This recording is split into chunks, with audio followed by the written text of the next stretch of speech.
In less than 50 years, from 1870 to 1914, a handful of powerful nations assumed control over the majority of the world.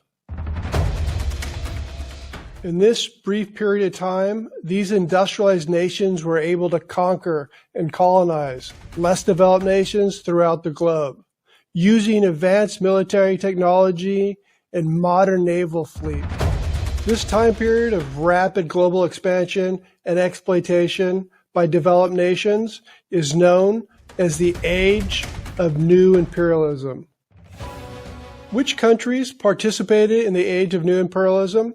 There were at least 12 nations that engaged in this event. Many of them recently experienced industrialization. A majority of them were European nations, with the most active participants being Britain, France, Germany, Portugal, and Belgium. There were also some non-European states. Japan and the United States were the most active of these powers. What factors fostered this age of new imperialism? There was a combination of factors that drove this event.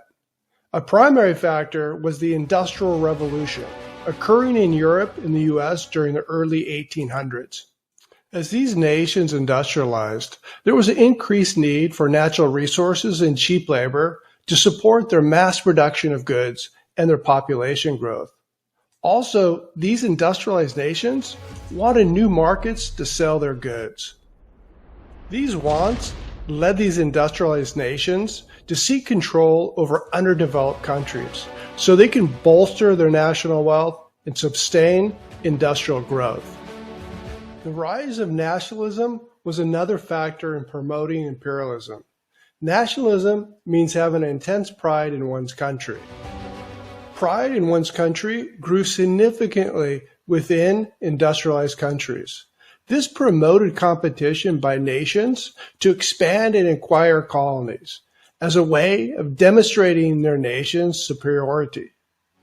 Nationalism also spurred the development of strong armies and navies in these industrialized countries, both as symbols of national pride and as tools to more easily control weaker nations. The era of new imperialism was also fueled by the beliefs in cultural and racial superiority, rooted in social Darwinism. This ideology applied Darwin's survival of the fittest concept to nations and cultures. Many of the developed countries believed they were more advanced or fit than other countries.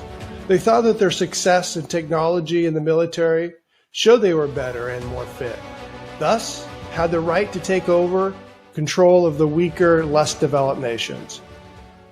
Additionally, the notion of a civilizing mission, or what was referred to as the white man's burden, was also a common belief.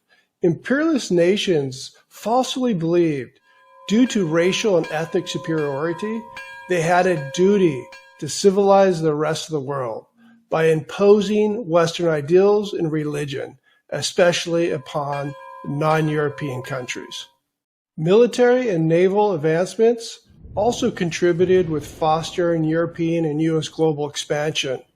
Innovations such as the shallow draft riverboats, steamships, and advanced guns like the repeater rifle allowed Europeans to more easily overpower larger armies and control larger areas with fewer soldiers. The development and upgrade of naval fleets, especially the transition to steam-powered and steeled armor warships, were crucial for imperialism. Industrialized nations built large modern fleets. This allowed them to project power worldwide and to safeguard their imperial interests. In the end, besides altering borders in the map, the Age of Imperialism had profound consequences for the world and societies.